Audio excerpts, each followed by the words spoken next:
em sequência à série de mensagens que nós temos pregado sobre sermos uma igreja salutar, uma igreja saudável, mas também uma igreja que promove saúde para os seus membros. Falar sobre sermos uma igreja onde a graça de Deus transborda.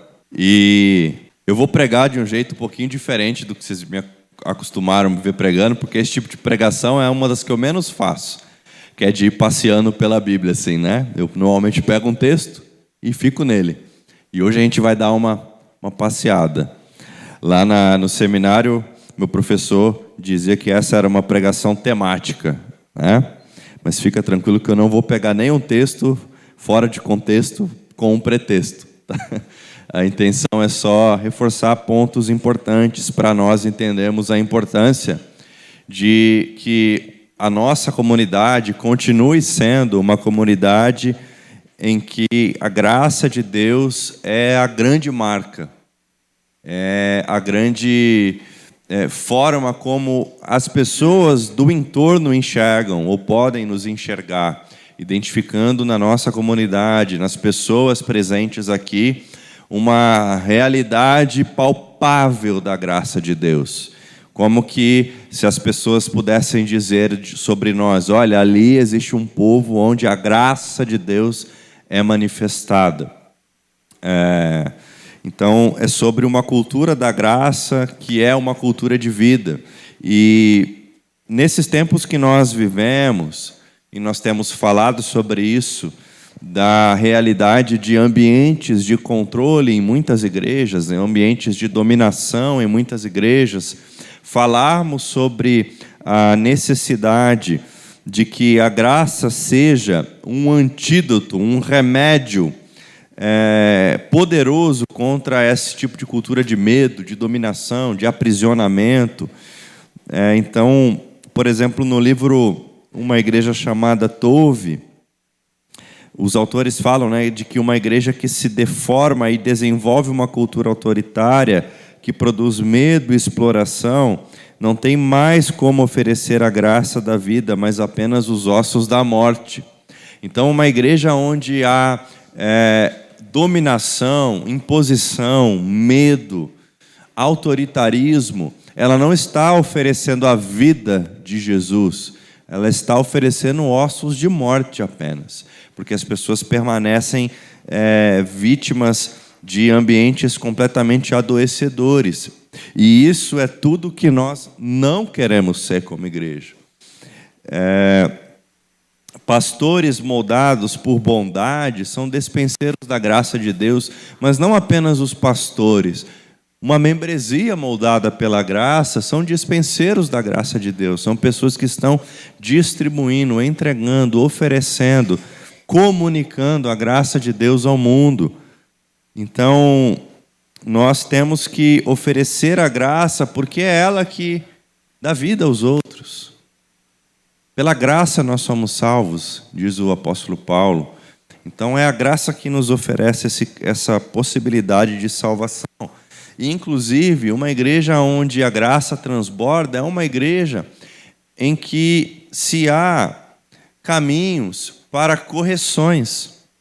Então, as pessoas elas sabem que estão num espaço seguro, em que elas podem aprender, e quem está aprendendo comete erros, não é?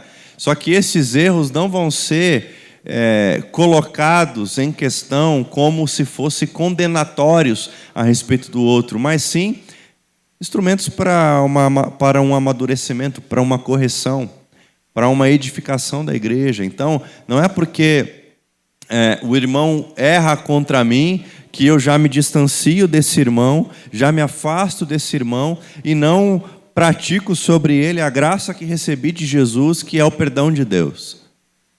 Então, a igreja precisa ser esse lugar, e a graça é esse poder de Deus atuando para restabelecer relações, para estruturar uma comunidade de forma que todos nós possamos viver um ambiente edificador. E aí, por isso, eu quero oferecer para nós nessa manhã 7 motivos, 7 razões E você não se preocupe, eu vou ser breve. 7 você já assustou, né? Poxa, vai falar 1h30 no mínimo, né? Eu vou ser breve. 7 razões para sermos uma igreja onde a graça transborda. Por que é que nós precisamos ser uma igreja onde a graça transborda? Primeiro motivo é que a graça nos deu vida. Efésios, capítulo 2, versículos 4 e 5. Efésios, capítulo 2, versículos 4 e 5. A graça nos deu vida.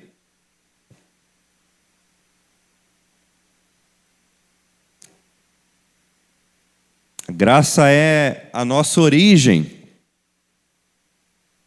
E o texto diz assim: todavia, Deus, que é rico em misericórdia, pelo grande amor com que nos amou, deu-nos vida juntamente com Cristo, quando ainda estávamos mortos em transgressões. Pela graça vocês são salvos. O que é que a salvação nos traz? Vida verdadeira, plena, eterna. E como é que nós alcançamos essa salvação? Pela graça. Então é a graça nos deu vida e, portanto, nós devemos comunicar dessa vida para as pessoas, porque é a nossa origem. A igreja, ela existe para comunicar que a graça nos alcançou quando nós ainda estávamos mortos em nossos pecados.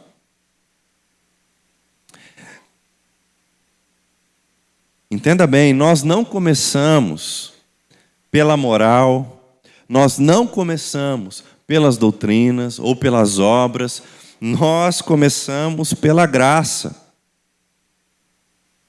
Nós não fomos encontrados bons. Alguém aqui foi encontrado bom?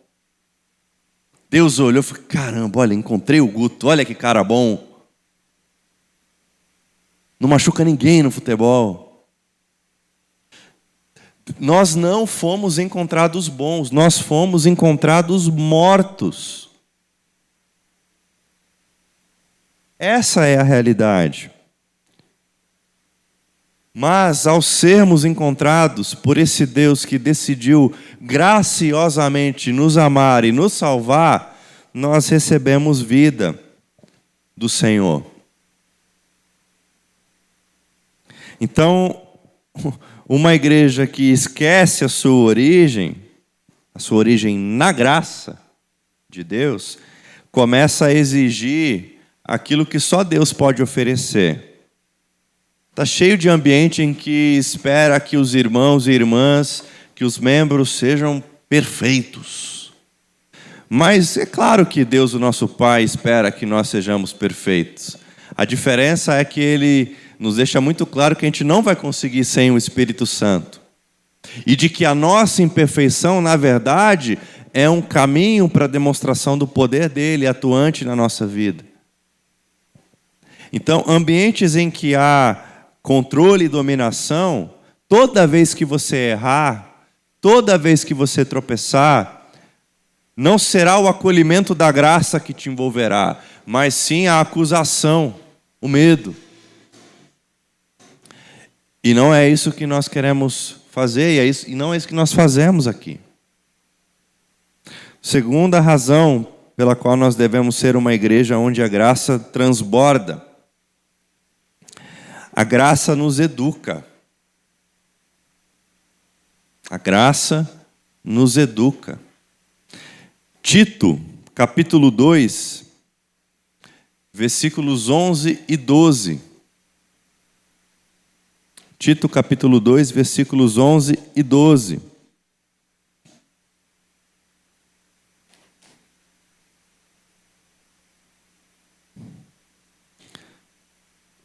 Porque a graça de Deus se manifestou salvadora a todos os homens. Ela nos ensina a renunciar à impiedade e às paixões mundanas e a viver de maneira sensata, justa e piedosa nesta era presente.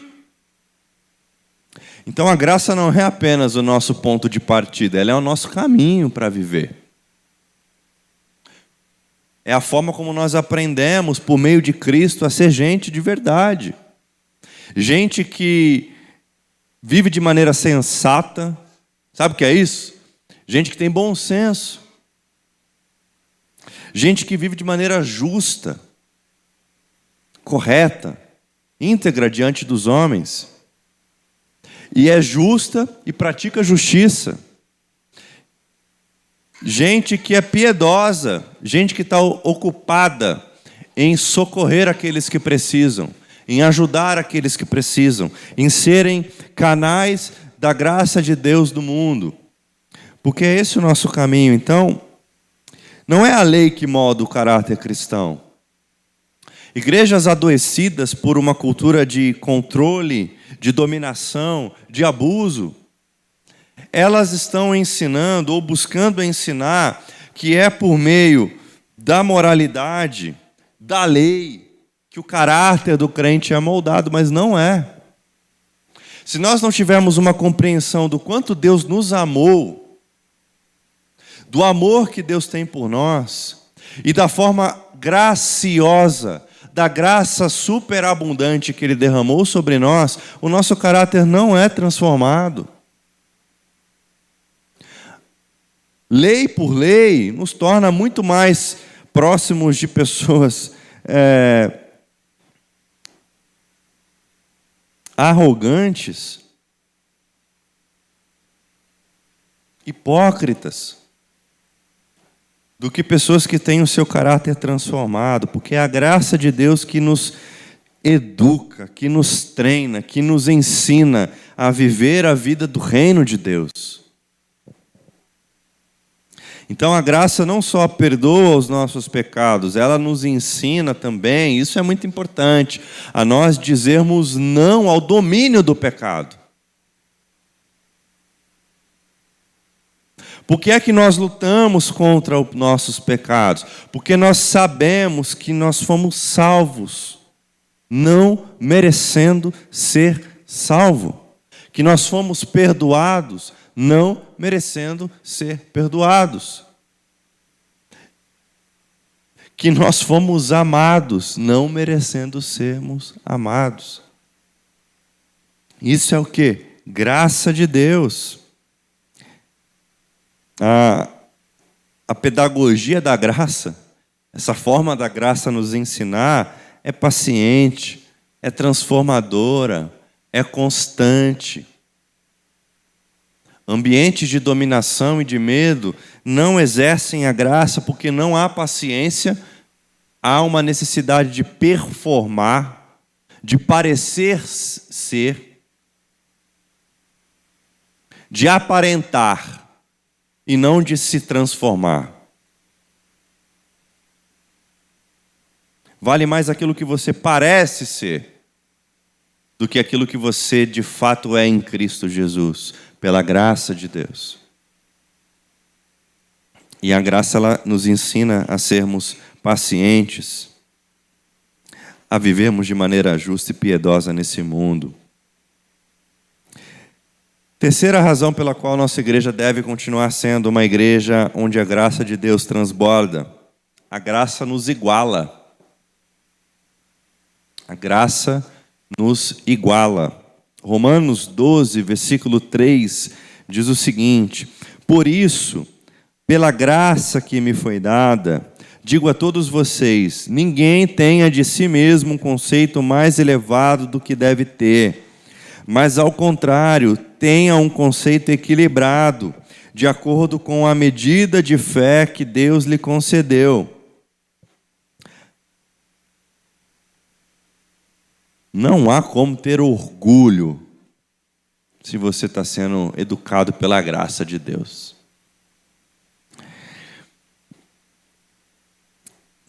As nossas relações, a nossa estrutura de comunhão, elas são pautadas na humildade daqueles que reconhecem que nada têm, que nada são, que de tudo carecem, que são completos dependentes de Deus, e não de que são seres melhores que os outros. Eu acho maravilhoso esse texto em que Paulo fala, gente, Não fica se achando tanto assim, não, porque é isso que ele está dizendo aqui, né? Tem um meme na internet, né, que diz assim, que Paulo está escrevendo a carta e mostra para as pessoas próximas dele. Aí os caras falam, Paulo, acho que vai pegar mal se falar desse jeito, dá uma reformulada aí, né? Esse caso aqui dava para aplicar isso, né? O que Paulo está dizendo é que, ó, para de se achar mais santo que os outros.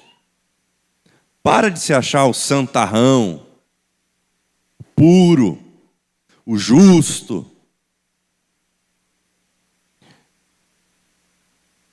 Tem espelho em casa, não? É isso que Paulo está dizendo. Você já se olhou no espelho hoje? Aí disseram para Paulo, Paulo, acho que é melhor não escrever desse jeito. Aí ele escreveu assim, ó. Por isso, pela graça que me foi dada, digo a todos vocês, ninguém tenha de si mesmo um conceito mais elevado do que deve ter. Ele falou, então tá bom, vou escrever de um jeito que vocês vão ficar mais contentes. Mas é isso que ele está querendo dizer. Desce desse pedestal. Desce desse trono que você imaginou que é seu. Todos recebemos a salvação por graça e por isso ninguém pode se colocar acima do outro. Igrejas que exercem esse ambiente de dominação, as pessoas elas se relacionam por meio de hierarquia. Então, o pastor é o que manda e desmanda, o líder do pequeno grupo é o que determina o que você vai fazer ou não vai. Os líderes de ministério que decidem o que vão fazer na vida dos outros.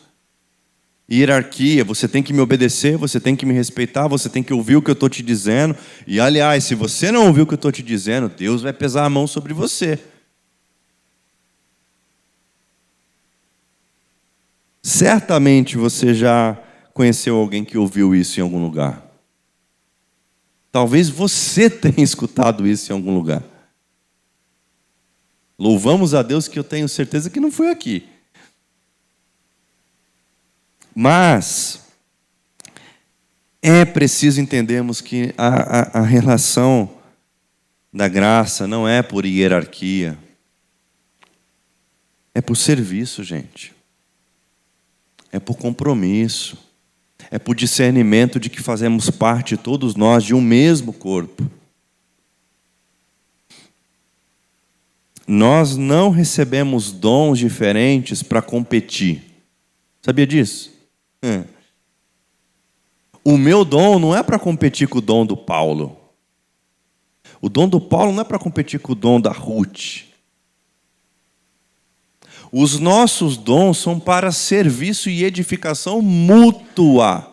Todos são abençoados com os dons que temos. Nós não competimos. Nós não julgamos que um dom é mais importante, mas não, nós servimos em amor, em generosidade, gratuitamente com aquilo que Deus nos deu, porque a graça nos alcançou. Amém? Tudo bem até aqui? O quarto motivo, quarta razão pela qual nós devemos continuar transbordando graça, é que a graça nos liga em comunhão. A graça nos liga em comunhão. Colossenses capítulo 3, versículos 13 e 14. Suportem-se uns aos outros e perdoem as queixas que tiverem uns contra os outros. Olha isso, hein? Perdoem como o Senhor lhes perdoou. Acima de tudo, porém, revistam-se do amor que é o elo perfeito. 2 Coríntios 8, versículos 1 e 2, diz assim: Agora, irmãos, queremos que vocês tomem o conhecimento da graça que Deus concedeu às igrejas da Macedônia. No meio da mais severa tribulação, a grande alegria e a extrema pobreza deles transbordaram em rica generosidade. Há duas coisas fundamentais que a comunhão produz: perdão e generosidade. Perdão e generosidade. A prática da graça, ela se revela no perdão, ela se revela na generosidade, ela se revela no cuidado mútuo, na forma como nós nos dedicamos em nos preocuparmos, em nos edificarmos, em nos ajudarmos mutuamente, em nos perdoarmos mutuamente. A comunhão, gente, ela nunca vai ser uniforme. Vocês sabem disso. Vai ter gente de todo tipo. Vai ter gente que pensa um monte de coisa diferente daquilo que você pensa. Vai ter gente que prefere muitas outras coisas diferentes das coisas que você prefere.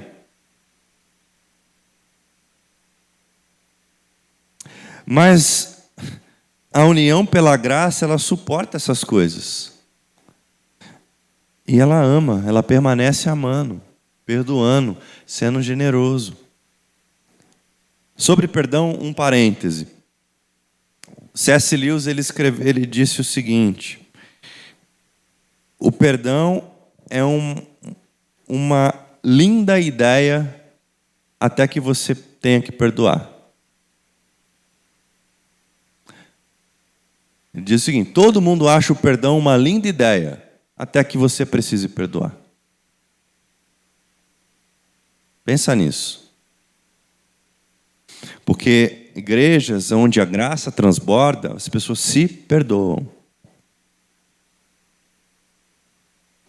Comunhão é persistir amorosamente em cuidado também com aqueles que são diferentes de nós, gente. A comunhão da graça é o contrário da performance.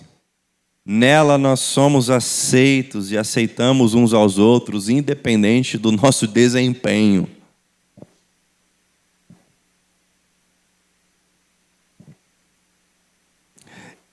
Bem diferente do que se vê por aí. O desempenho, ele é cultuado, não é mesmo? O desempenho é desejado, a alta performance.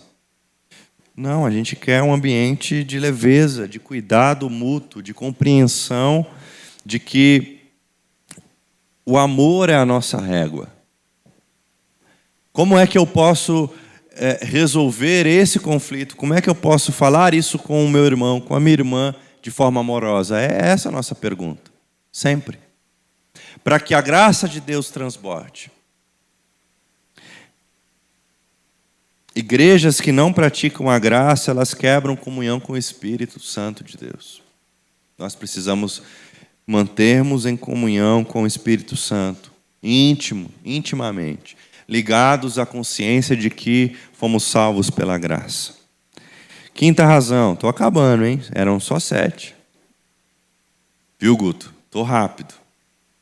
Falei 7, o Guto já ficou assim, se coçando no banco aqui. Ficou preocupado com o almoço. A graça nos liberta do medo e da dominação. Olha que boa notícia. E por isso a graça deve ser a nossa cultura, não é mesmo?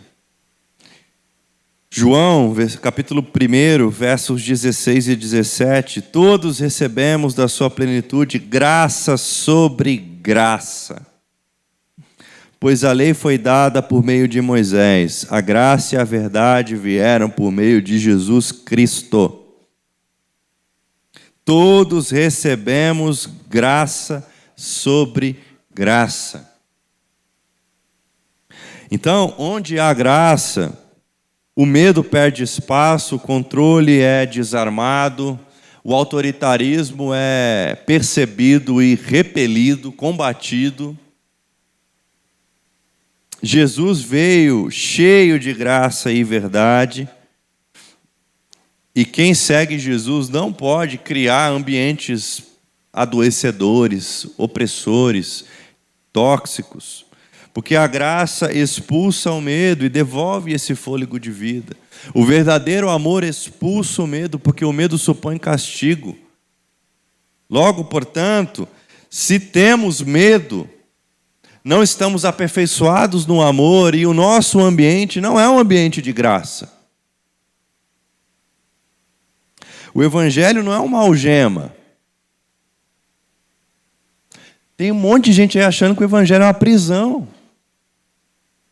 É uma algema. Quando, na verdade, o Evangelho é sopro de vida, é sopro de liberdade, é uma experiência de viver a vida do Cristo de forma redentora, transformadora, libertadora.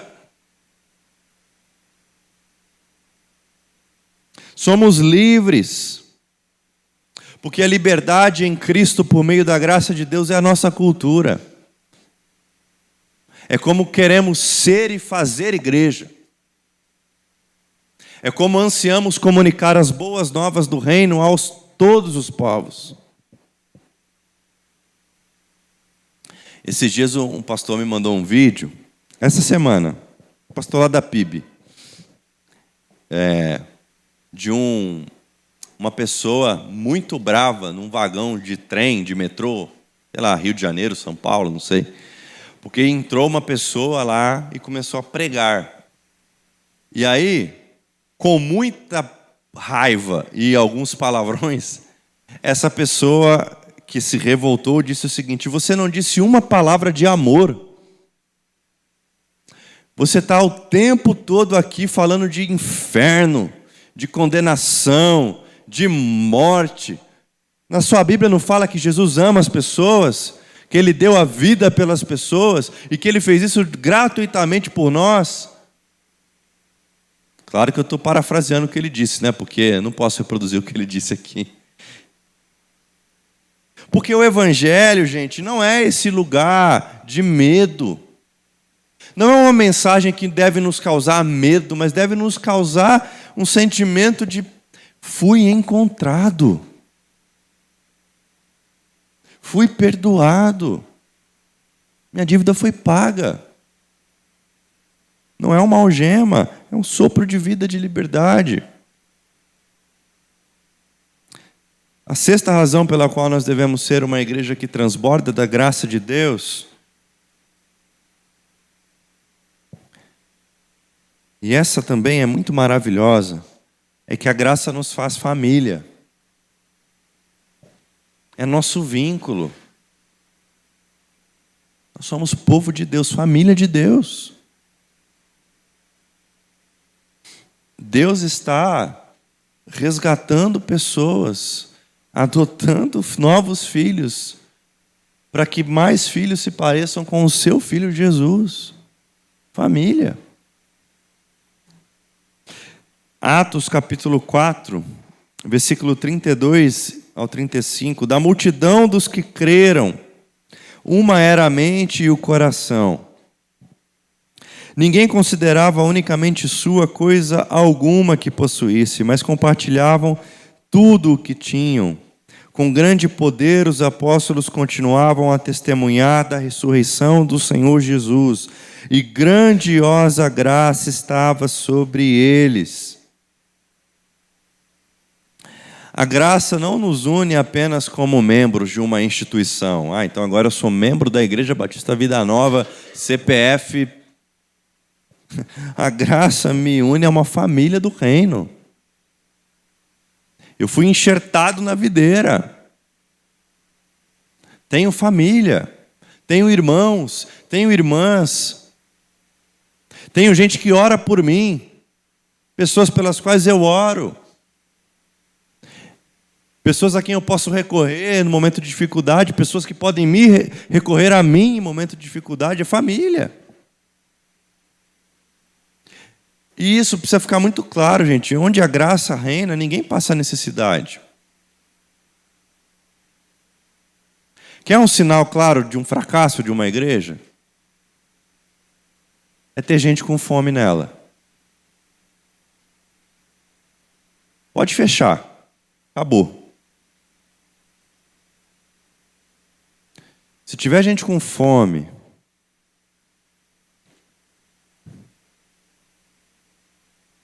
dentro dessa família, é um sinal de que a graça de Deus não é uma marca, uma característica. Porque a gente vive em comunidade. Ou pelo menos devemos viver em comunidade.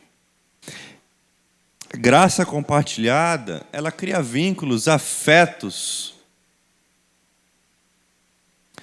que superam muitas vezes o parentesco sanguíneo. O texto bíblico vai dizer que há amigos que são mais chegados que irmãos, não é? Agora lembra aí desses amigos que são mais chegados que irmãos para você. Onde você os encontrou? Os meus foram na igreja. Quando eu encontrei uma nova família, que supria as ausências, as deficiências da minha família.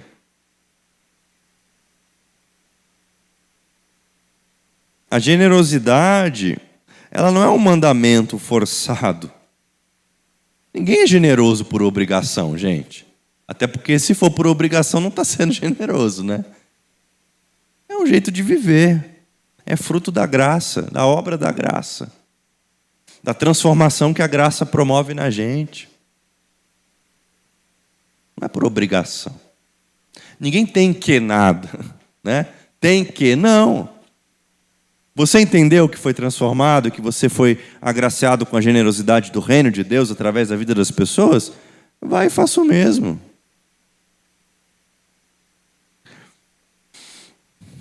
Por fim,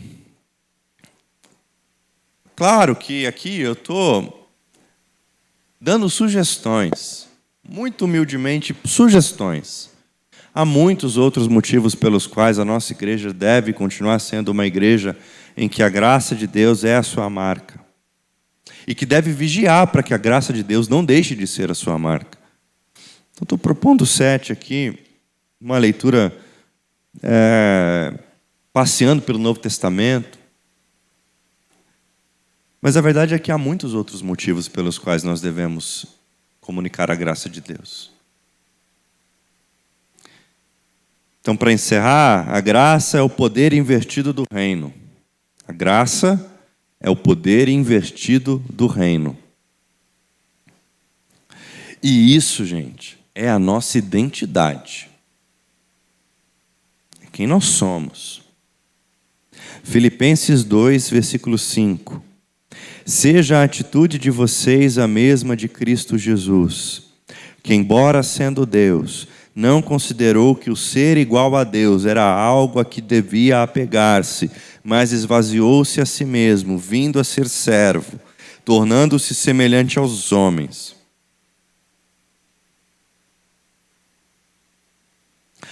A lógica do reino de Deus é absolutamente outra da lógica do mundo. É diferente, é outra coisa. No reino de Deus, vence quem está servindo, lidera quem está amando, reina quem está morrendo para si mesmo. A graça, ela não é um sinal da fraqueza, mas é o maior poder já revelado. E qual é esse poder? O poder de transformar vidas por meio do amor. Qual é o poder de todo crente? Por meio de Cristo, por intermédio da graça. Transformar vidas pelo amor. Ser igreja é inverter o poder e deixar a graça reinar. Nós não estamos preocupados em definirmos hierarquias. Quem manda mais, quem manda menos. Nós estamos ocupados e engajados em amarmos mais. Todas as pessoas, especialmente aquelas que não são como nós.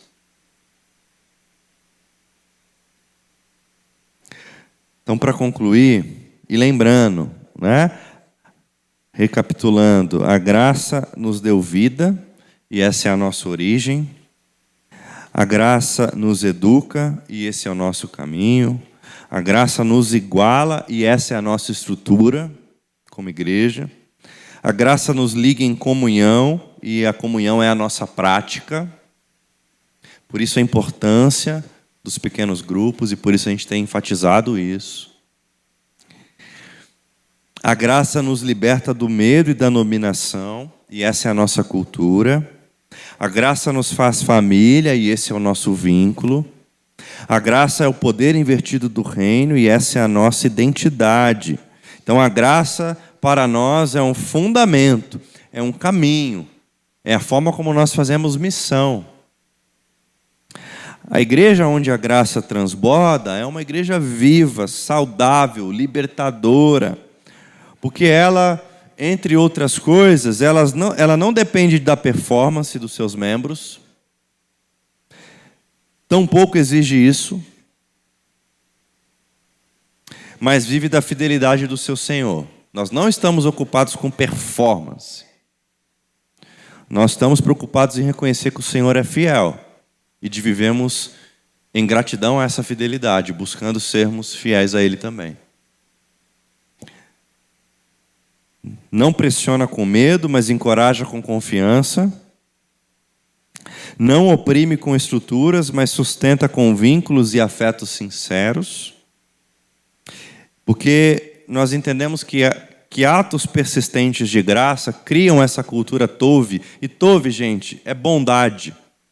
Tá? Criam uma cultura de bondade, repleta da graça de Deus.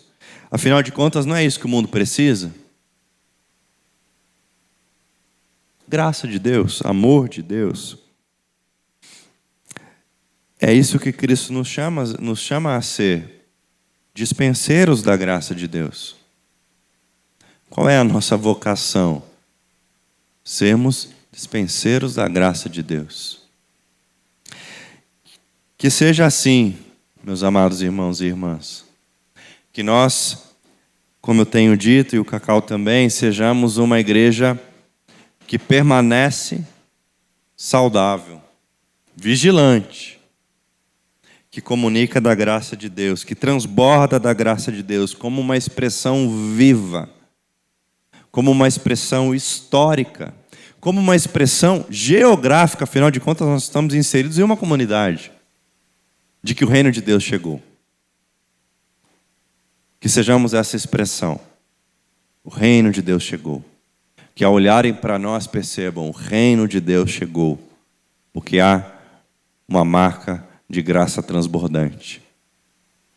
Sim, é verdade. Todos pecaram. É verdade. Mas onde abundou o pecado, superabundou a graça de Deus. Então não há comparação do alcance da graça com relação ao poder de culpa do pecado, porque a graça é maior, sempre. Amém? Vamos orar?